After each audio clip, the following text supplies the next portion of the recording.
Thank you for auditing Professor Skye's Record Review, the only first listen new music review show hosted by a French professor who's waiting for the Instacart to arrive. When it does, my dogs will go crazy.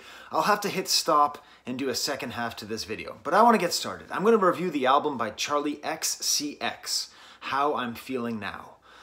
I am very ignorant of Charli XCX's work. I don't even know what her name means. If it's Roman numerals, it's very poorly done because it means like 90-10, so why not just be 100? Why not just be Charli C? I don't know what it means, but I'm very happy to spend a lot of time with this album because I completely ignored her for years. The only thing I knew was that she wrote that song, I Don't Care, I Love It, and for me, that is like the worst song of the decade. Like, I despise that song. The things I hate about it is not so much the production's interesting, but just there was this period of time where like, there were all these songs by young women that were just singing about YOLO life and just about crashing cars and running into debt. And as a college professor, I don't teach YOLO, I teach YOGU. You only grow old once. I came up with that myself. And what I try to tell them is, yeah, it's fun to, learn how to become an alcoholic at college and get a lot of debt buying clothes and cars. But you're eventually going to be 40 and you should care. So that's my sort of context with Charli XCX, and I wasn't expecting much from this album when I listened to it. It turns out, though, it is, and I'm going to call it that on the thumbnail, I believe it is the first great quarantine album, meaning the first great album made entirely within the quarantine, entirely about the quarantine. I suspect that 21 Pilots is going to come out with one similar.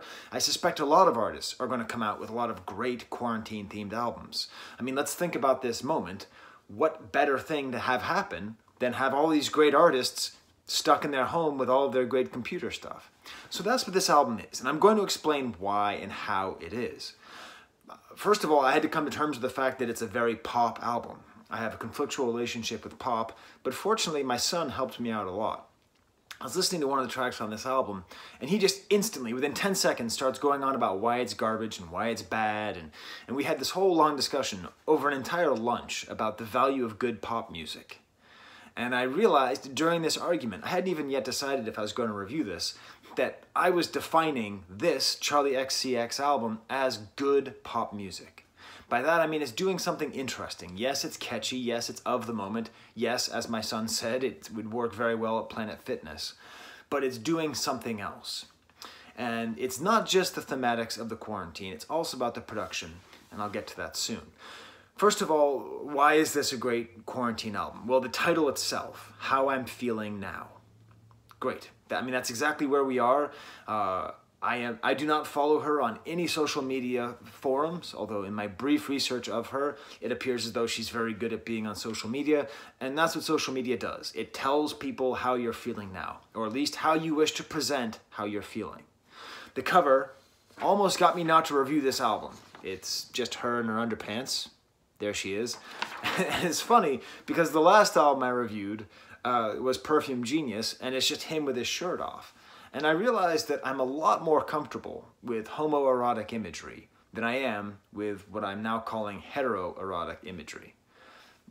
Being attracted to women myself, like, I saw this image, and she's pretty, and she's in her underpants, so I'm just sort of like, I sort of hated myself for finding it attractive and wanting to, like, listen to it because of the image.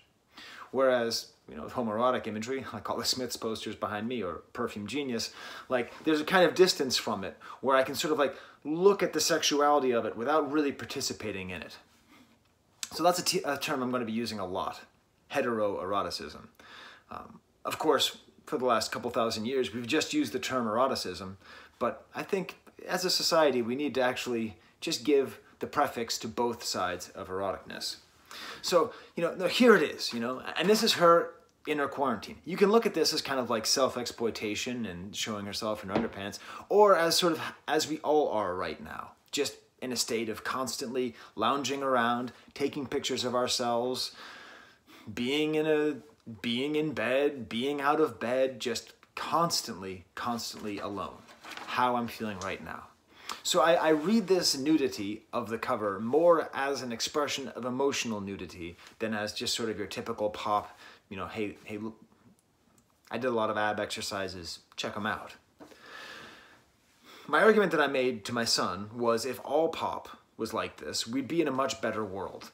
And I think that the quarantined nature of this album is part of why it's so good. Let me describe this album. Okay, this is how I think this album happened. It says in the write-up on Tidal that she said she was going to make it in 6 weeks. So she didn't work with any producers. So I think she wrote lyrics, and they're very good lyrics on this album. She wrote about her life, and apparently her boyfriend of a long time moved in with her during the quarantine. So she's writing about that, and she writes these lyrics, and then she gives it over to a producer. And the thing is, I don't feel any like studio hands on anything here. I feel like the producers just went wild on this album. To the point where, yes, it's a pop album, but it is also very much an EDM album. I feel as though these producers, multiple times, just went nutty and made things that are not what you expect out of a pop album. Like instrumentation choices, distortion, extended outros with just very interesting, hype, disjointed, fractured techno dance beats. And that's what makes this album so great, because it is not just simply another part of the meat grinder pop production. It feels as though it's an artist sort of doing her thing in her underpants and just going totally for it and expressing herself and sort of doing the thing of semi-confessional music. And then all these producers, you know, there's one particular thing I noticed, because I don't do a lot of research on these things. I read I usually read the lyrics.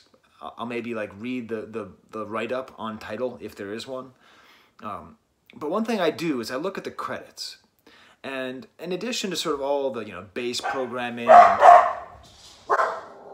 that must be Instacart. Come back on the other side for part 2 of Skye's Upside Down Underpants Explosion. Well, that was exciting.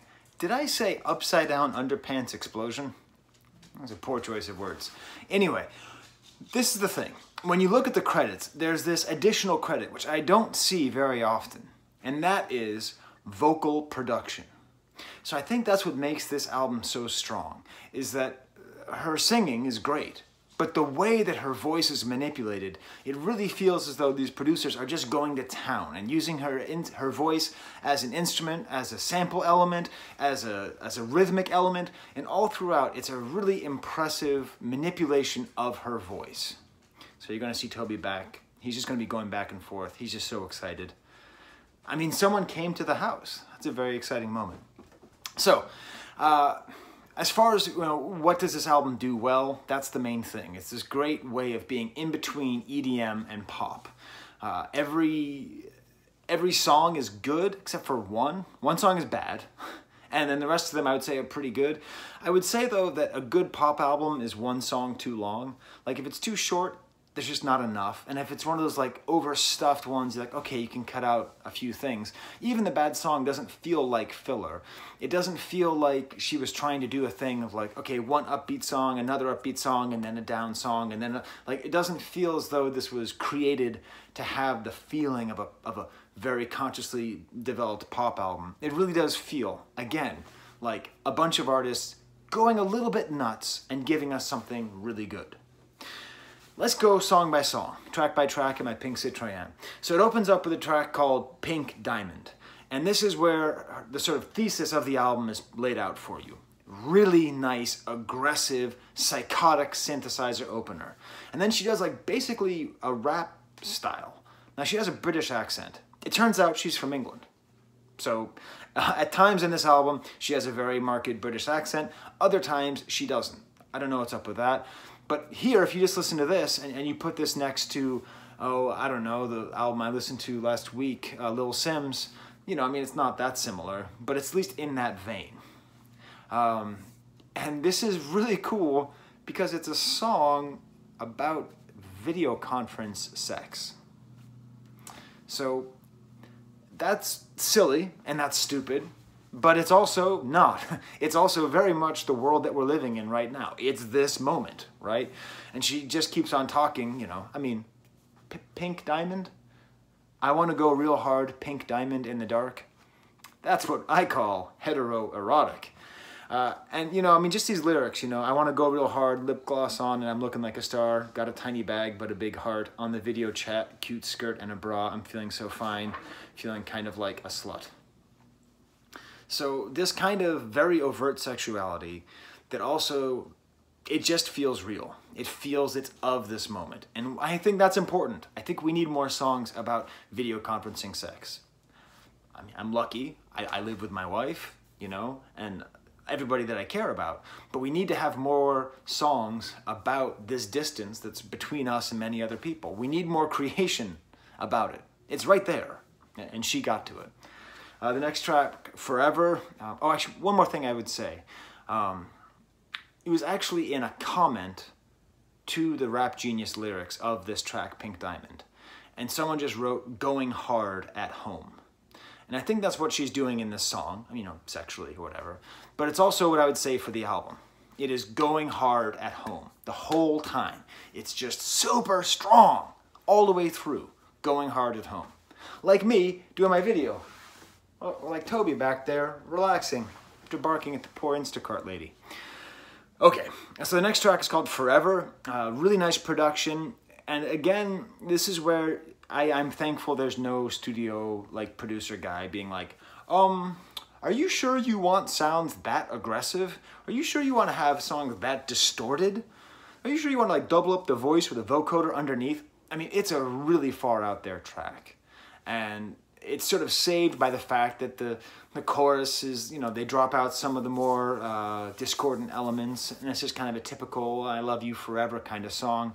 But then if you read the lyrics, it's actually about the ephemeral nature of love. And there's lots of little tiny notes in the lyrics, like talking, you know, you're not a ghost, you're not in my head.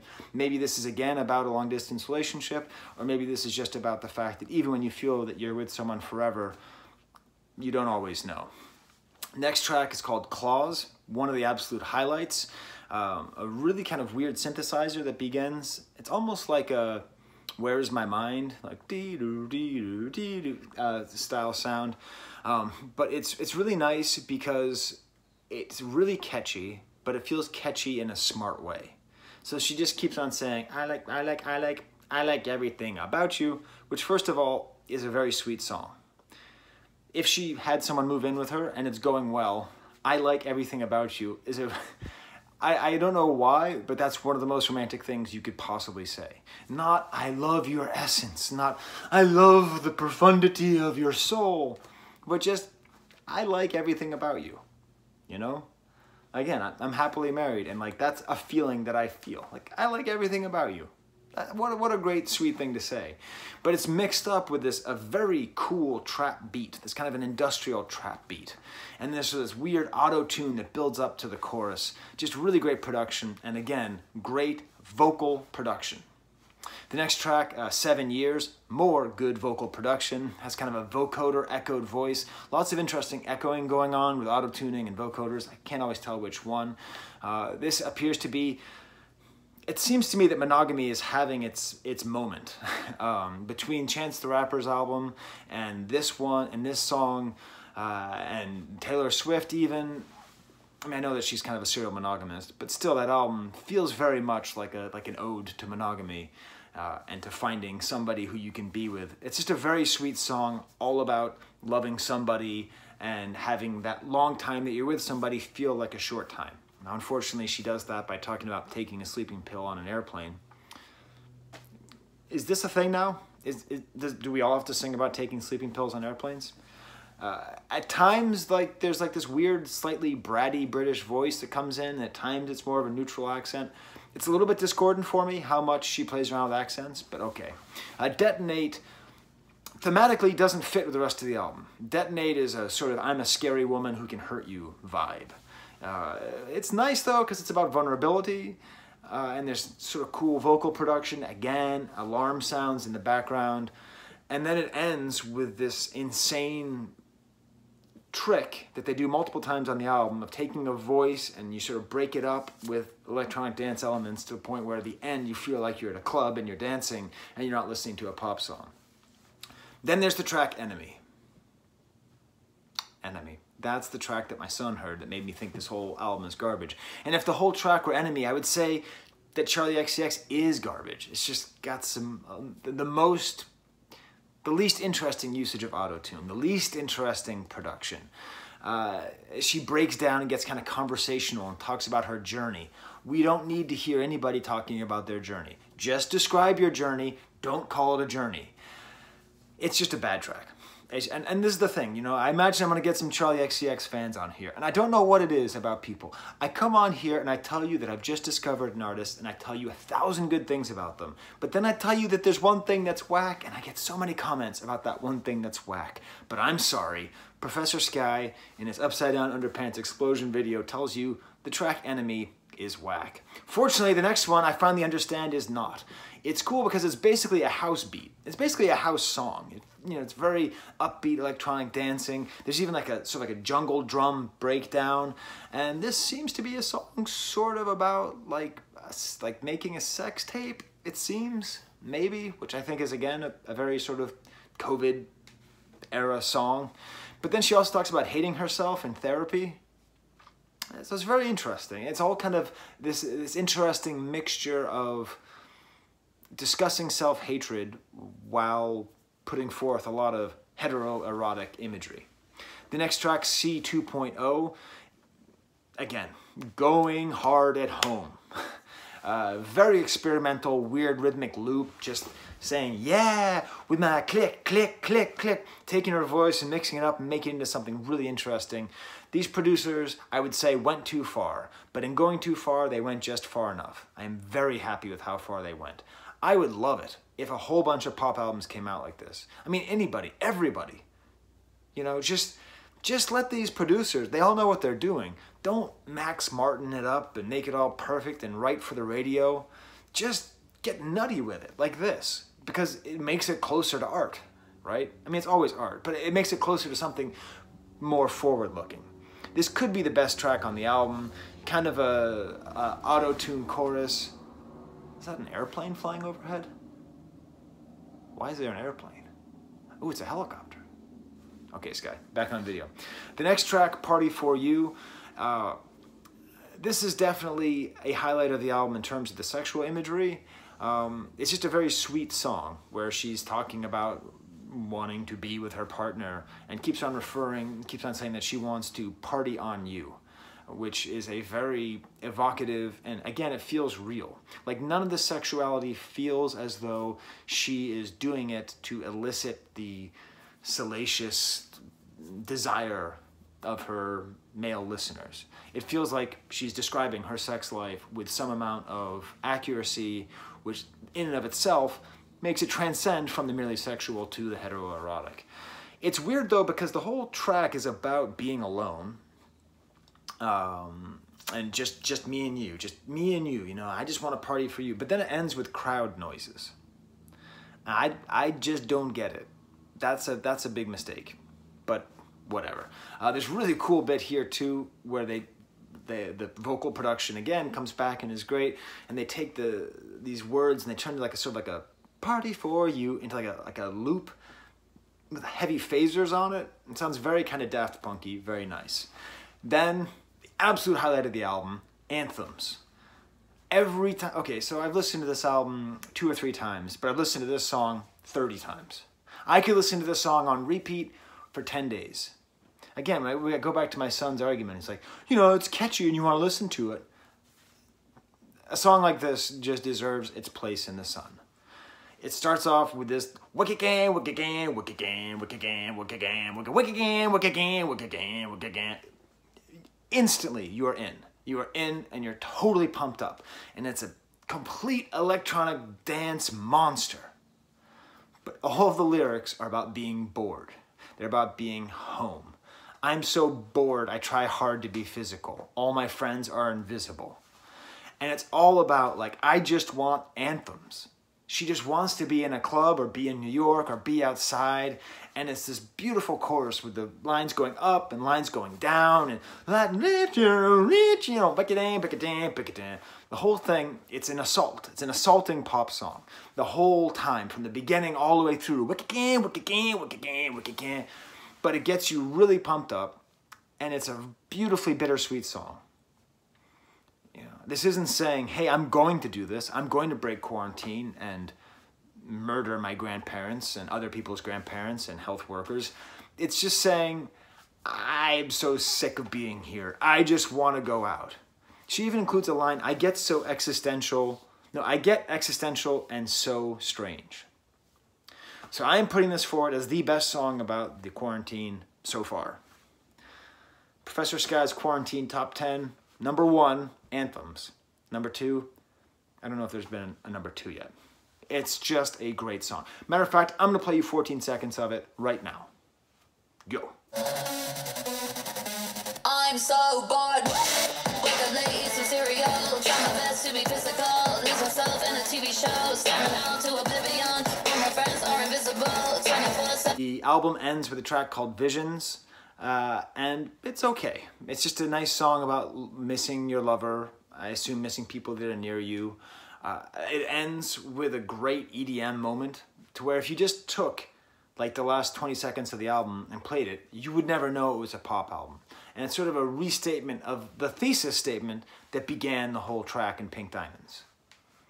EDM producers doing what they want, pop stars singing about their life. So there you go. There's my review of Charli XCX. I think I'm going to go back and revisit her catalog. If you're a XCXer, a Charli fan, let me know if there's something in particular that she did that's really good. That's not, I don't care, because I really don't like that song. Another thing, this whole album, there's no YOLO. There's no like, hey, I want to abuse drugs. Hey, I just want to have, anonymous sex. It all feels very real and very intimate and very much where she is right now. So, for people upside down in their underpants, for Toby and Bo, and the hardworking Instacart worker, who we tip insanely well, because they are risking their lives to help us. I am being preachy. Okay, there's the camera.